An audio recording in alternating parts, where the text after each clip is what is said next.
আজকের গল্প এমন একজন মানুষকে নিয়ে যাকে কেউ নায়ক বলে, কেউ আবার ভয়ঙ্কর এক শক্তি হিসেবে দেখে। সে হলো ব্ল্যাক অ্যাডাম। গল্প শুরু হয় হাজার হাজার বছর আগে, প্রাচীন কান্দাক রাজ্যে। তখন খান্দাকের মানুষ স্বাধীন ছিল না। নিষ্ঠুর রাজা তাদের উপর অত্যাচার করত এবং সাধারণ মানুষকে নিজের ক্ষমতা ধরে রাখার জন্য ব্যবহার করত। সেই সময় টেট অ্যাডাম নামে এক সাধারণ মানুষ তার দেশের মানুষের কষ্ট দেখছিল। সে নিজের জন্য কিছু চাইতো না, সে চাইতো খান্দাকের মানুষ মুক্তি পাক। কিন্তু রাজা এতটাই নিষ্ঠুর ছিল যে টেট অ্যাডামের জীবনও ধ্বংস হয়ে যায়। তার জীবনের সবচেয়ে প্রিয় মানুষদের হারানোর পর সে প্রতিশোধে আগুনে জ্বলে ওঠে। তখন প্রাচীন জাদুর শক্তি তাকে বেছে নেয়।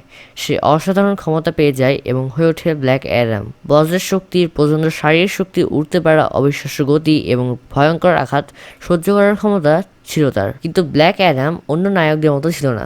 সে অপরাধীদের ধরে পুলিশের হাতে তুলে দেওয়ার বদলে মানুষদের নিমেষের মধ্যে হত্যা করত।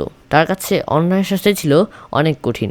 ব্ল্যাক অ্যাডাম তার শক্তি ব্যবহার করে খান্দাককে অত্যাচারী শাসনের হাত থেকে মুক্ত করে, কিন্তু তার রাগ এবং প্রতিশোধের পথ তাকে শেষ পর্যন্ত এমন এক জায়গায় নিয়ে যায় সেখানে তাকে থামানোর প্রয়োজন হয়ে পড়ে। এরপর সে দীর্ঘ সময়ের জন্য পৃথিবী থেকে হারিয়ে যায়। হাজার হাজার বছর পর আধুনিক যুগে খান্দাক আবার বিপদের মধ্যে পড়ে। প্রত্নতাত্ত্বিক অনুসন্ধানের সময় অ্যান্ড্রিয়ানা টমাস নামে এক নারী এমন এক প্রাচীন নিদর্শন খুঁজে পায় যার সঙ্গে ব্ল্যাক অ্যাডামের অতীত জড়িয়ে আছে। ঘটনাক্রমে ব্ল্যাক অ্যাডাম আবার মুক্ত হয়ে পৃথিবীতে ফিরে আসে। ঘুম থেকে উঠে সে দেখতে পায় পৃথিবী অনেক বদলে গেছে, কিন্তু খান্দাকের মানুষ এখনও স্বাধীনভাবে বাঁচতে পারছে না। তাই ব্ল্যাক অ্যাডাম আবার নিজের শক্তি ব্যবহার করে এবং তাদের রক্ষা করতে শুরু করে। কিন্তু তার ফিরে আসার খবর দ্রুত ছড়িয়ে পড়ে। তাকে থামাতে আসে জাস্টিস সোসাইটি অফ আমেরিকা। তাদের দলে ছিল হকম্যান, ডক্টর ফেইট, সাইক্লোন এবং অ্যাটম স্ম্যাশার। কিন্তু তারা ব্ল্যাক অ্যাডামকে একজন বিপজ্জনক শক্তি হিসেবে দেখে, কারণ সে ভালো কাজ করলেও তার পদ্ধতি ছিল ভয়ঙ্কর। ব্ল্যাক অ্যাডাম আর জাস্টিস সোসাইটির মধ্যে সংঘর্ষ শুরু হয়, কিন্তু তারা তখন জানতো না সে খান্দাকের সামনে আরো বড় বিপদ অপেক্ষা করছে। সেই বিপদের নাম সাবাক। সাবাক এমন এক শক্তি অর্জন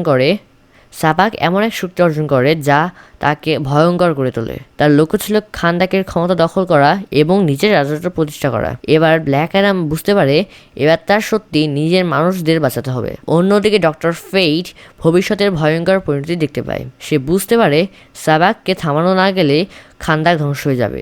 তাই জাস্টিস সোসাইটি এবং ব্ল্যাক অ্যাডাম শেষ পর্যন্ত একই শত্রুর বিরুদ্ধে দাঁড়ায়। শুরু হয় চূড়ান্ত যুদ্ধ। সাবাককে শক্তির সামনে সবাই কঠিন হয়ে পড়ে।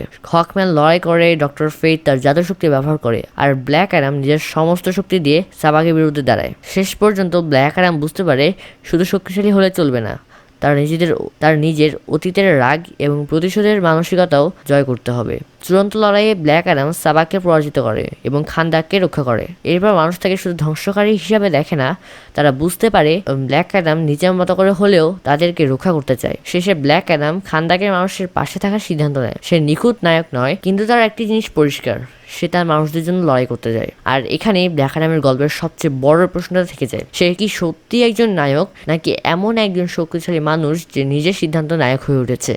আর যদি একদিন তার সামনে সুপারম্যান দাঁড়ায়, তাহলে কি হবে? দুই বিশাল শক্তির সেই সংঘর্ষ কেমন হবে? সেটাই হয়তো ব্ল্যাক অ্যাডামের ভবিষ্যতের সবচেয়ে বড় গল্প।